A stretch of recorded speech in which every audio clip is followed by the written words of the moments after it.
ஆதியே துணை. மெய்வழிச்சாலை தேவனின் திறவுகோல் யூடியூப் சேனல் வாயிலாக அனைவருக்கும் நமஸ்காரம். நாம் மரணமில்லா பெருவாழ்வு நூலிலிருந்து அனந்தாய தேவர்கள் வரலாறு பார்த்து வரோம். இப்போ நாம் பார்க்க இருக்கிறவங்க மெய்வழி அல்லமா அனந்தர். இவங்களுடைய சரிதத்தை பெரிய குருபத்தினியார் பனிமதி நாச்சியார் அவர்கள் சொல்ல கேட்டு இந்த நூலில் பதிவு பண்ணியிருக்காங்க. மெய்வழி அல்லமா அனந்தர்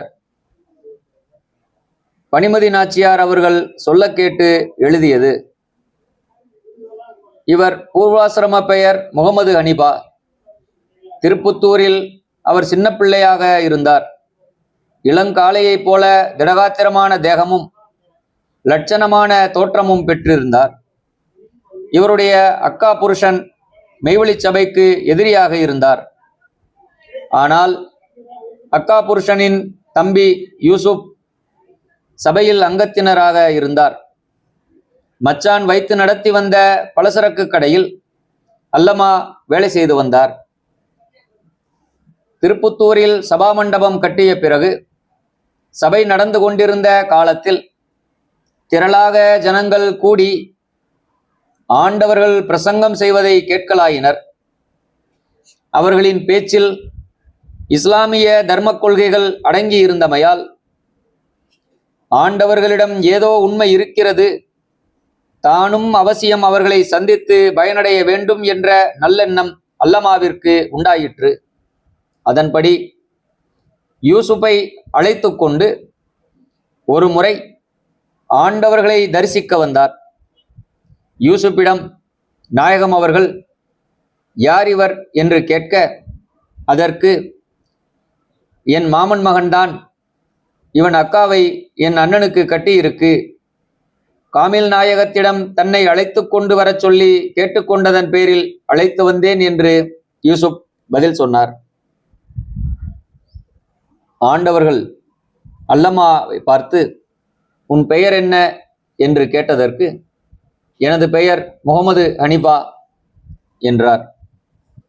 உனக்காடா ஞானம் வரப்போகுது என்று தெய்வம் அவர்கள் கேட்க, எனக்கு மட்டும் மவுத்து வராதா நாயகமே, நான் மவுத்தானால் கசப்பாகி தீட்டாகி போகலாமா என்று அல்லமா சொல்ல, அப்படியானால் உனக்கு அல்லாஹ் ரசூலிடம் அச்சப்பாடு இருக்கிறதாக தெரிகிறது.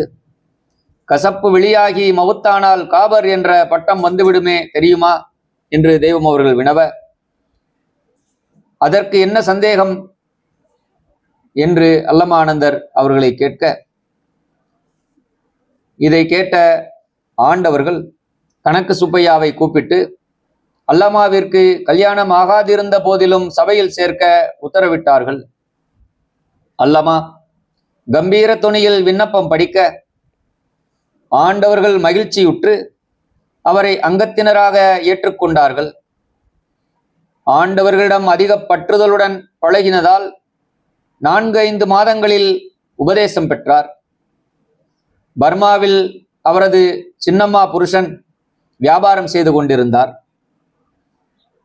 அவர் அழைப்பின் பேரில் ஆண்டவர்களிடம் பர்மா போய் வர அனுமதி கேட்டார்.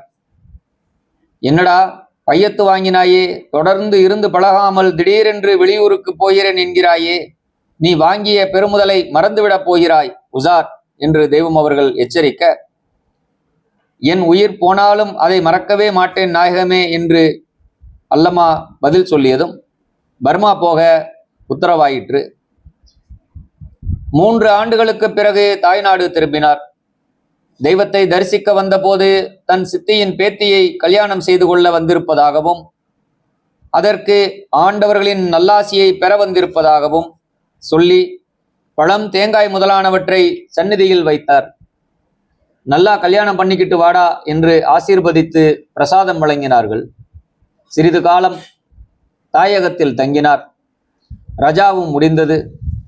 பாஸ்போர்ட்டில் குறிப்பிட்ட தேதிக்குள் பர்மா திரும்ப வேண்டியிருந்ததால் ஆண்டவர்களிடம் உத்தரவு பெற்று பர்மா சென்றார். குடும்பத்தை தாய் வீட்டிலேயே விட்டு போனார். அதுதான் அந்த நாளைய வழக்கம். அவர் சென்று 5-6 ஆண்டுகளில் ஜப்பான்காரன் யுத்தம் தொடங்கி பர்மாவை ஆக்கிரமித்து கொண்டான். இதனால் தன் சொத்துக்களை எல்லாம் அறவே இழந்து பல கஷ்டங்களுக்கு உள்ளாகி ஆயிரக்கணக்கான அகதிகளுடன் கால்நடையாகவே பர்மாவிலிருந்து இந்தியாவிற்கு திரும்ப வேண்டியதாயிற்று. ஜப்பானியன் அச்சடித்த யுத்தகால நோட்டு 2000 ரூபாய் காகிதத்தை ஒரு கூடையில் நிரப்பி சுமந்து வந்தார். அதற்கு மதிப்பே இல்லாமல் போகவே அங்கு வழியில் ஒரு வியாபாரியிடம் கொடுத்து அதற்கு ஈடாக ஒரு சவுக்கம் வாங்கினார். இவரோடு கூடவே பர்மாவிலிருந்து தமிழ்நாட்டவர் 4 பேர் புறப்பட்டு வந்தார்கள். அதில் 2 வழியில் மாண்டனர். அல்லமா உட்பட 2 உயிர் தப்பினர். கூட வந்தவர் சங்கரம்பந்தல் ஊர்க்காரர். இந்த ஊர் வைத்தீஸ்வரன் கோயில் அருகில் இருக்கிறது. அவன் ஜால்ரா தோசை நன்றாக போடுவான். வழி நெடுக ஆண்டவர்களின் மகிமையை அவனிடம் அல்லமா பேசிக்கொண்டு வந்ததில் அவருக்கும் ஆண்டவர்களிடத்தில் நம்பிக்கை உண்டாயிற்று. அதனால் விளைந்த ஞான இச்சையால் தமிழ்நாடு திரும்பியதும் ஆண்டவர்களை தரிசித்து அங்கத்தினராகச் சேர்ந்து அமலா அனந்தர் என்ற தீட்சா நாமமும் பெற்றார். அல்லமா அனந்தரும் அவர் மாமியாரின் ஊரான அரசகுலத்திற்கு சென்று அங்கிருந்து தன் மனைவியை அழைத்து கொண்டு திருப்புத்தூர் வந்து ஆண்டவர்களை தரிசித்தார். பின்னர் அரசகுலத்தில் சிறிது காலம் சில்லறை கடை நடத்தி பார்த்தார். ஆனால் அவருக்கு ஆண்டவர்களை விட்டு பிரிந்து இருப்பது மிகவும் கஷ்டமாக இருந்ததால் குடும்பத்தை அங்கேயே விட்டுவிட்டு சாலைக்கு வந்து சேர்ந்தார். அப்போது ஊரல்மலை காட்டில் மெய்வழிச்சாலை ஸ்தாபிதமாகி இருந்தது. அவர் நிரந்தரமாக குடியேற விரும்பி வந்துள்ளதாக அறிந்ததும், நீ இங்கு எப்படி ஜீவனம் நடத்துவாய் என்று தெய்வம் அவர்கள் கேட்க, இந்த எல்லையில் மாடு மேய்த்துக் கொண்டிருப்பேன் என்றார். பர்மாவில் வியாபாரம் செய்து வசதியாக மனைவி மக்களை போஷித்துக் கொண்டிருந்தாய், மாடு மேய்த்து எப்படி அவர்களை போஷிப்பாய் என்று தெய்வம் அவர்கள் மறுபடியும் கேட்க, நான் இங்கேயே குடியிருந்து எப்படியாவது சமாளித்துக் கொள்கிறேன். அவர்கள் இஷ்டப்பட்டால் இங்கு வரட்டும். இனி நான் தங்களை விட்டு பிரியவே மாட்டேன் என்ற அல்லம்மாவின் திடத்தை கண்டு ஆண்டவர்கள் சாலையின் தெற்கு மூலையில் அவன் தங்குவதற்காக ஒரு சிறு குடிசை அமைத்து கொடுத்தார்கள். வெகுநாள் சென்றும் கணவர் திரும்பி வராததை கண்டு அவர் மனைவி கவலையுற்று தனது 3 வயது குழந்தையுடன் துணைக்கு அல்லமாவின் அக்காவையும் அழைத்து கொண்டு சாலைக்கு வந்தாள். அந்த நேரம் சாலையில் திருநடனம் நடத்தி கொண்டிருந்தார்கள். ஆண்களும் பெண்களும் தேவ நடன அசைவு கொடுத்து மேனியை பரிசுத்தமாக்கும் திருநடனத்தில் ஈடுபட்டிருந்தார்கள். ஆண்களை ஒரு வரிசையிலும் பெண்களை ஒரு வரிசையிலும் நிறுத்தி ஆண்டவர்கள் தாமே திருநடனம் செய்து காட்டி பழக்கி வந்தார்கள். யாராவது சரியாக ஆடாவிட்டால் கையில் ஏந்திய சிறு சவுக்கால் காலில் தட்டி விடுவார்கள். காமமதி நீர் நினைவு காணுடல தனைத்தும் கனகசபா பதிநடனம் காணில் இங்கே வைத்தார். பாகமுள்ள திருநடனம் படிந்தடையா உடலம் என்று வரும் காகபுசண்டர் பிரானின் ஜீவமந்திர பாட்டை பாடி ஆட வேண்டும். இப்படி நடனமாடினதை கண்டதும் புதிதாக அங்கு வந்த இந்த கோஷா பெண்கள் அந்த தெய்வீக உட்கருத்தை உணராமல் ஏதோ விபரீதம் நடப்பதாக நினைத்தனர். பழைய பெயரான முகம்மது ஹனீபாவிற்கு பதிலாக மெய்வழி அல்லமா அனந்தர் என்கிற தீட்சா நாமத்தால் எல்லோரும் இவனை கூப்பிடுவதை கேட்டு இவர்கள் மேலும் கலவரமடைந்தனர். இவர்கள் தங்கியிருக்க மெய்வழி அல்லமா அனந்தர் தன் குடிசையில் பர்தா கட்டியிருந்தார். இவ்வளவையும் கண்டு தவறாக எண்ணி யாரிடமும் சொல்லிக் கொள்ளாமல் ஊருக்கு திரும்பி போய்விட்டனர். அல்லமா அனந்தரும் அவர்களுக்கு இந்த தெய்வ எல்லை பிடித்தமானதாக இல்லை என்று அறிந்ததால் அவர்களுடன் அதன் பின் யாதொரு தொடர்பும் வைத்துக் கொள்ளவே இல்லை. அவர்களாக திரும்பி வந்தால் நான் சேர்த்துக் கொள்கிறேன், இல்லாவிட்டால் இப்படியே தங்கிவிடுகிறேன் என்று ஒரே வைராக்கியமாக இங்கு தங்கிவிட்டார். அவருடைய ஒரே பெண் குழந்தை தாயார் பராமரிப்பிலேயே வளர்ந்து வந்தது. அதே சமயம் இவர் தெய்வ பராமரிப்பில் ஓயாது ஜீவாமிர்த ஊற்று அருந்தி தன் ஜீவதேகத்தை விருட்சமாக வளர்த்து வந்தார். சாலையில் தரிசனைக்கு வருபவர் கொண்டு வரும் கனிவர்க்கங்கள் குவியல் குவியலாக கேட்பாரற்று கிடந்தன. அவை வீணாகாமல் தன் பொறுப்பில் ஏற்று பராமரித்து விநியோகம் செய்து வந்தார். 2 வருஷத்திற்கு ஒரு முறை தனது குடும்பத்தினரை அரசகுலம் போய் பார்த்து வர உத்தரவு பெற்று போவார். அங்கும் தங்காமல் மறுநாளே திரும்பி விடுவார். சில காலத்தில் அவர் மனைவி இயற்கை எய்தினார். இவர்களின் பெண் மகவை பாட்டன் பாட்டி வளர்த்து வந்தனர். அது வயதிற்கு வந்த செய்தி கேட்டதும் அவரை அரசகுலம் போய் வரச் சொல்லி 50 ரூபாயும் புத்தாடையும் தெய்வம் அவர்கள் கொடுத்து அனுப்பினார்கள். அவருக்கு சொந்தமான வீட்டை அந்த பெண்ணின் திருமணத்தின் போது பெண்ணிற்கே எழுதி கொடுத்தார்.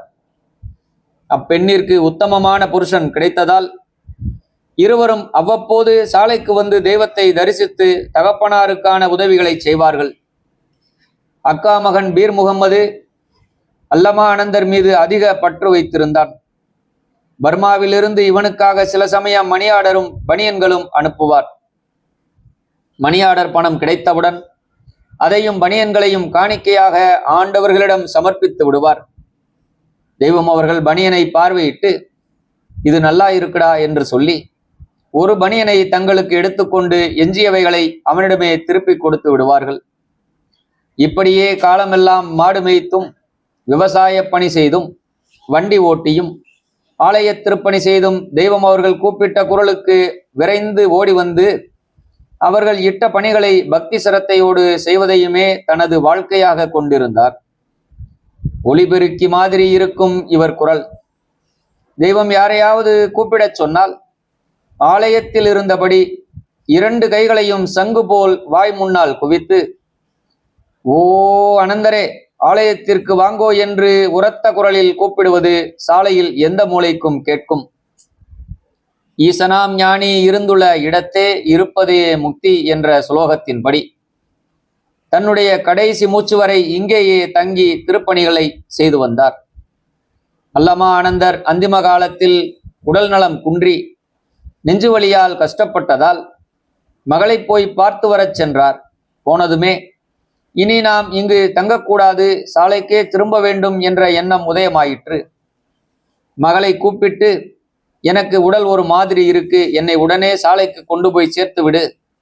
அதற்குள் என் ரூஹு வபாத்தானால் என் பிம்பத்தை சாலையில் தாமதியாமல் சேர்க்க வேண்டியது உன் கடமை என்று சொல்லவும் அவள் உடனே ஒரு கார் எடுத்து அவரை சாலைக்கு அழைத்து வந்து விட்டாள். அன்று கொடியேற்று திருவிழா. திரளான பிள்ளைகள் அவரை சூழ்ந்து வரவேற்றனர். எனக்கு மருந்து மாத்திரை எதுவுமே வேண்டாம், ஆண்டவர்களின் ஜீவமரபு தீர்த்தம் ஒன்றே போதும் என்று அதையே அருந்தி மூலமந்திரம் சொல்லியவாறே திருவூலக்கம் சேவிக்க ஈசாவென்று மறைபோற்ற பரமபதம் எய்தினார்.